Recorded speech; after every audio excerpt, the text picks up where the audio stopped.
So, welcome to the Ex-Religious Support Network. Our aim is to provide a safe space for people who have left or are thinking of leaving their religion. To find us on Meetup, simply search for Ex-Religious Support Network. On Facebook, search for Ex-Religious Discussion Group. My name's Les Allen and I'm the group facilitator. This is the second session in a series of sessions exploring various aspects of religion and emotion, presented tonight by professional counsellor Caroline Winzenried. Caroline started this series about a month ago with her talk titled The Emotional Landscape of Religion, Emotions as Good or Bad, in which she examined how various religions categorise emotions and encourage us to embrace some while disowning others. In today's session, Caroline will explore how spiritual ideas and practices are sometimes used to avoid or suppress emotions and the damage this can cause. In the final session of this series, she will talk about how to begin the meaningful journey of reconnecting with your emotions. So, a little about Caroline Winzenried. Caroline is a counsellor working from Boronia here in Victoria, Australia.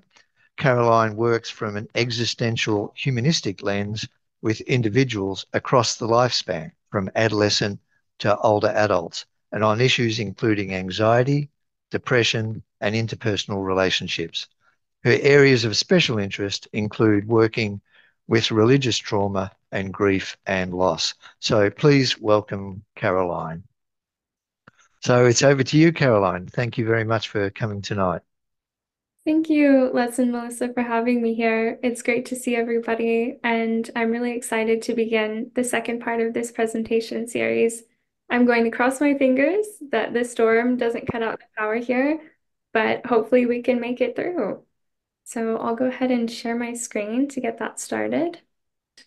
So as Les said earlier, this is about spiritual bypassing. This is the second part of this presentation series. And I'm Caroline Winzenried, a counselor from Boronia. Most of my work is with adults who are processing some religious trauma. And this is something that I found is coming up quite often in my work, this kind of connection between religious teachings and emotions, in particular, the kind of practices that people learn that can actually disconnect them from their emotions. So in the last presentation, we discussed the emotional landscape of religion through the lens of two different spiritual practices, Christianity and Buddhism, and spent some time exploring how each of these traditions conceptualize different emotions and tend to classify them as either good or bad. We ended that presentation by beginning to explore the effect that those approaches can have on people. Today, I'd like to zoom in a bit on how particular religious practices and ideas can disconnect us from our emotions through a process called spiritual bypassing. We'll start with a quick review of what emotions are, and we'll move on to define spiritual bypassing. We'll spend some time talking about what that looks like and the impact that it can have on our relationship with our emotions. Lastly, we'll spend some time looking at the importance of emotion in our lives as one of the systems that we humans use to organize information about our lives and what's important to us. We'll also explore the consequences of what happens when we disconnect from this information system.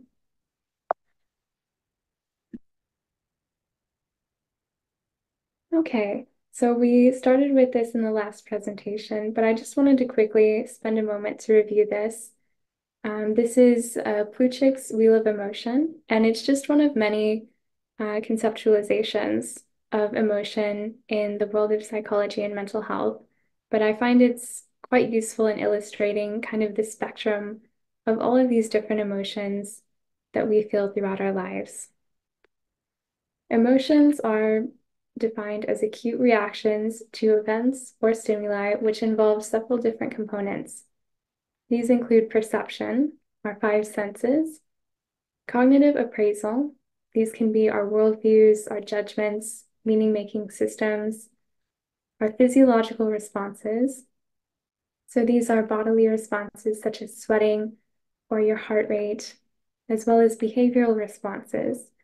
And these can be either internal or external. Basically, it's what you do with that emotion. It can be shouting, laughing, ruminating, facial expressions.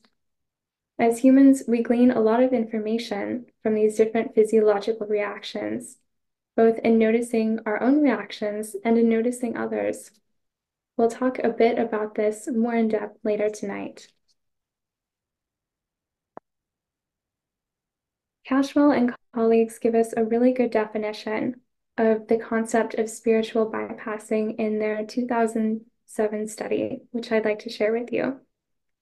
Spiritual bypass occurs when a person attempts to heal psychological wounds at the spiritual level only and avoids the important, albeit difficult and painful, work at other levels, including the cognitive, physical, emotional, and interpersonal. Spiritual practices like prayer and meditation can be healthy, beneficial forms of coping and connecting to a person's faith when they are part of a larger healing system that makes space for all components of our experience. When these practices cut us off from some of these parts, they become spiritual bypassing. This cutting off that occurs with spiritual bypassing can be conscious or unconscious processes. People are sometimes not even aware that they're doing it. I've included a list here of some practices that are sometimes used as part of spiritual bypassing, and I'll give some examples to show what this can look like, particularly through the lens of emotion and how it tends to cut off that emotional experience. Prayer can be a meaningful and beneficial spiritual practice, but it becomes spiritual bypassing when a person's only or primary response to their emotions is to give them up to God or to pray them away. In suppression, this can look like refusing to acknowledge emotions that a person might see as unacceptable or inappropriate, often through the framework of seeing emotions as sinful. Often this can look like denying or minimizing emotions. This can happen outside of a religious context as well, but what distinguishes suppression as a form of spiritual bypassing is the religious beliefs that often motivate it.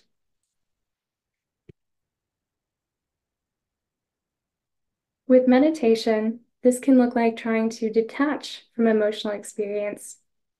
In many mindful meditation practices, a key goal is to allow whatever emotions are there to just be. And this mindfulness is very beneficial. However, meditation can be misused to try to dissociate from emotions, and this is a form of spiritual bypassing. Reframing is another response to emotions that can be very helpful and is used in therapeutic modalities like cognitive behavioral therapy to practice widening the lens through which we see an experience. This can allow for a variety of different possible meanings to emerge and can empower us to consider these different possibilities. However, emotional experiences can be reframed in a spiritual context through spiritual bypassing in ways that actually narrow this lens by assigning a singular spiritual meaning to them. This can distort or rob our experiences of any non-spiritual meaning. Sublimation can again be a helpful way to channel painful emotions into something we value. For example, someone might sublimate the energy of anger into an act of self-care by cleaning the house.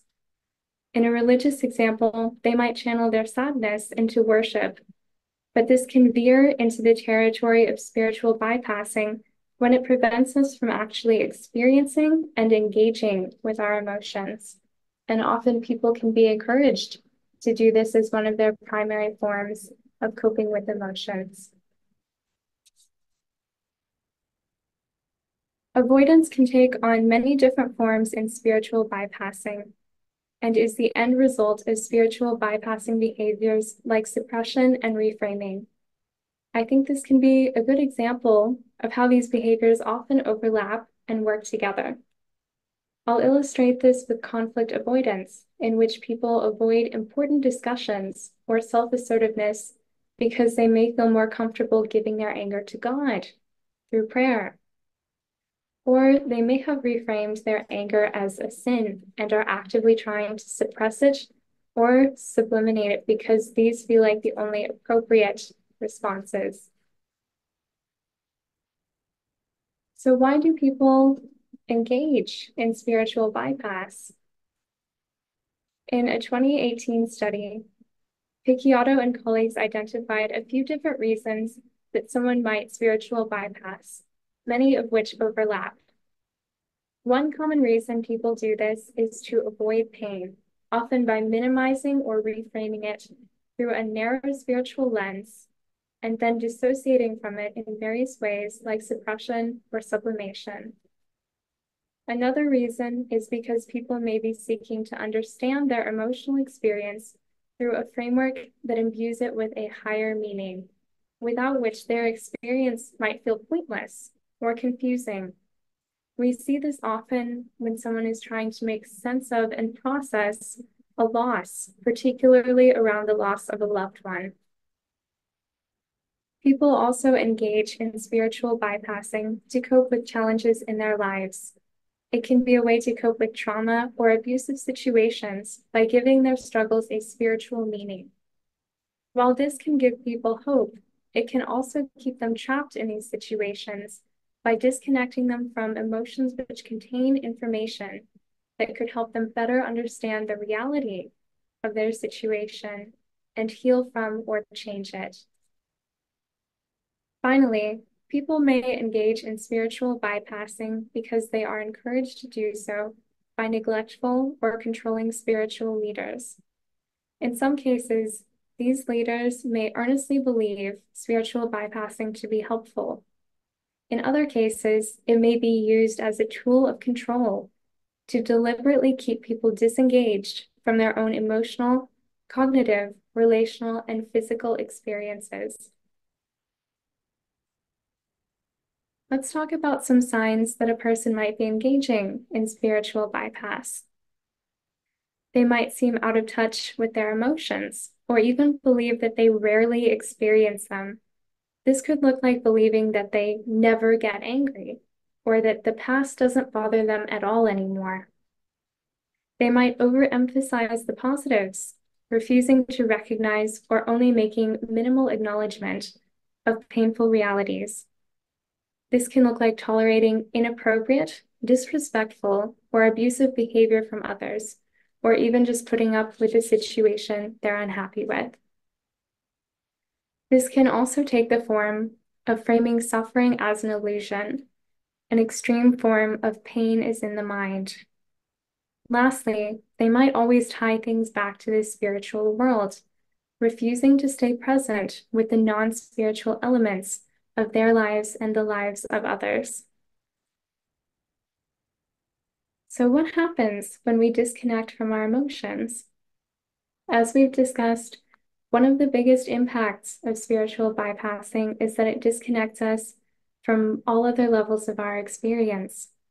And in particular, I find that the damage this does to our emotional experience can be quite strong. When this happens, people are cut off from important information that their emotions have to offer and may experience poor emotional regulation, decreased self-efficacy, decreased empathy, and relational difficulties. Emotional regulation is the healthy use of strategies to respond to and modulate an emotional experience. We do this by initiating actions, inhibiting actions, or modulating our reactions. To give an example with anger, we might regulate that anger by initiating the action of setting some new boundaries, but we might inhibit the action of yelling at someone when we do this. We modulate our reaction to anger by checking in with what that anger is trying to tell us, putting it into a wider context, and considering how we'd like to respond from a place of our values. And in doing this, we bring in other areas of our experience, including physical, cognitive, and relational. Many mental health practitioners and researchers use the term emotional regulation interchangeably with emotional control. I prefer not to use the term control because I find that this can be confusing. We are not controlling the emotions themselves, and this word often brings to mind a connection with emotional suppression. I prefer to use the term regulate to highlight that we are choosing how to respond to an automatic emotional reaction and making a series of decisions about how we'd like to lean into, step away from, or otherwise modulate that experience and our expression of it. Spiritual bypassing is sometimes used as a misguided way to get rid of unwanted or uncomfortable emotions, particularly emotions that are framed as bad by the religion. But doing this doesn't usually make them go away. It actually tends to amplify them because we are not actually engaging with the meaningful information that they're trying to offer us. In order to effectively regulate our emotions, we first need to be able to understand our emotional experience. This includes noticing what happens in our bodies when we feel an emotion, what kind of thoughts are attached to it, and what information it might be trying to offer us. It also includes being aware of how we tend to outwardly express that emotion. For example, crying, yelling, passive aggression, seeking support, or withdrawing. If we don't actually understand what's happening in our emotional reaction, we can't make a real and informed choice about how we'd like to respond to it. On that last slide, we touched on how emotions contain useful information and how it's important to be listening for that information. I'd like to spend some time talking about what kind of information they tend to offer. Emotions tell us a lot about what we value. They're closely tied to our meaning-making frameworks and cognitions, in that they often arise from sometimes invisible interpretations that we make of events. For example, we can learn from the emotion of jealousy what is important to us and what we believe is important to other people. Exploring jealousy can also uncover some beliefs about what we think will happen when we feel we're not measuring up in those areas. Emotions also move us toward action. Anger, for example, can motivate us to make a difficult change in our life. Desire can motivate us to pursue goals and relationships. Emotions help us make decisions by highlighting hidden beliefs and values that we carry. Of course, we don't want to use the emotions as the only source of information that can help us make decisions, but they can be an incredibly valuable resource to use in tandem with cognitions and other sources of information. Finally, emotions help us to communicate our intentions. In someone who is withdrawing from a social event, an outward expression of sadness, such as a sad facial expression, may signal to others that they are grieving and alleviate potential misunderstandings. For example, a misunderstanding that they are withdrawing because they dislike the people at the event. I've included a few more specific examples here of some information that different emotions contain. Sadness can be an internal signal that we need to process a loss and adjust to it. It can also be an external signal that we need extra support. Anger can tell us that our boundaries have been crossed or that we have needs which are not being met. It can provide clarity around a situation and motivate us to enact difficult changes. Fear alerts us to threats and can motivate us to find safety. Pride helps us recognize our strengths and what we value. It can be empowering and build a sense of self-efficacy. Relational jealousy signals areas that may need work in a relationship. In all its forms, jealousy can tell us about our fears, hopes, and values by the comparisons that we make between ourselves and other people. Desire motivates us to pursue goals and relationships and tells us about what we find attractive and meaningful. Spiritual bypassing can leave us feeling stuck when we cut ourselves off from all this information and its motivating potential. It can be a lot harder to make decisions without this information and without this motivating force. It can also leave people feeling confused and overwhelmed by their internal experience because they are trying to get rid of it instead of to understand it. This can even lead to a belief that they can't cope with big emotions, particularly after learning that they need to give them to God in the context of their religion through prayer and rituals. The disempowering message this sends is that these emotions are too big for humans to handle. The damage that spiritual bypassing does to someone's relationship with their emotions doesn't just impact them, it impacts their relationships too. We need to learn about and develop an acceptance for our own emotional experiences in order to feel empathy for others. If we can't understand or communicate our own emotional experience, our relationships suffer. They also suffer if we can't understand others' emotional experiences.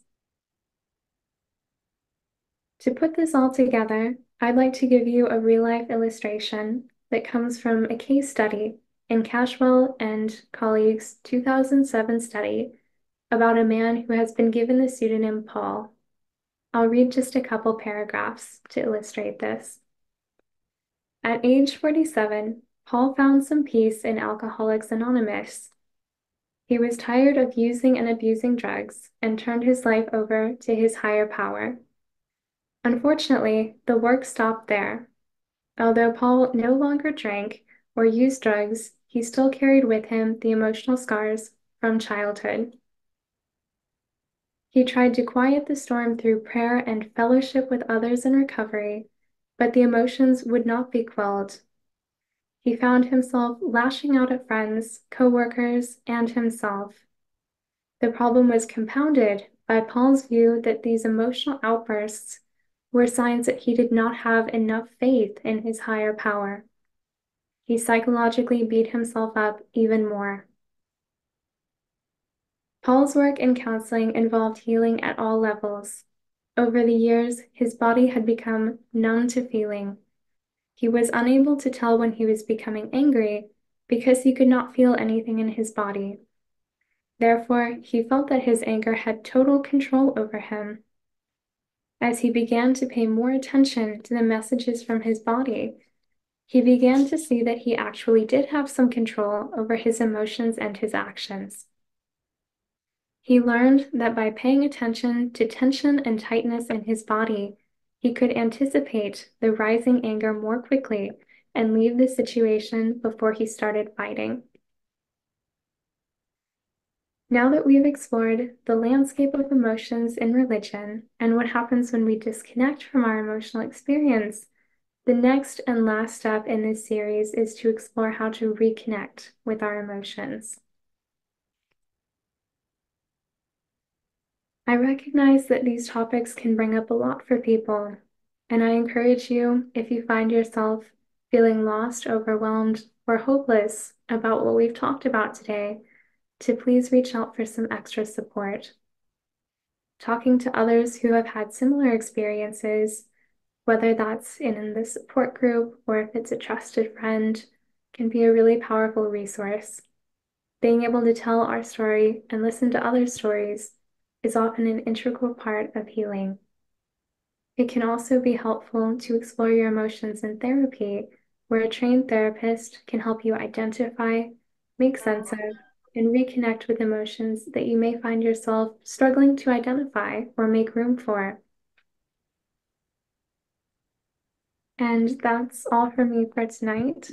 I look forward to hearing your thoughts and reflections, and I hope you can join me for the next and the last part in this series. Thank you very much, Caroline. Um, uh, I found it particularly instructive you show, talking about the different ways that people can exercise spiritual bypassing. I didn't realise that there were so many different ways you could go about it. And the other interesting thing, the example with Paul, think was pretty illustrative of how when you engage in spiritual bypassing, you're really disconnecting yourself from yourself, your wholer self or your bigger self. I found that really all very illuminating. So thank you very much for that, Caroline. Now, just to remind people, you can access the videos and podcasts of the previous sessions by visiting the resources section of the Rational Realm website at www.rationalrealm.com. And from there, you can also download Caroline's presentation slides. So thank you, Caroline. I also want to thank all of our participants tonight as well. So we're going to now move over to Q&A.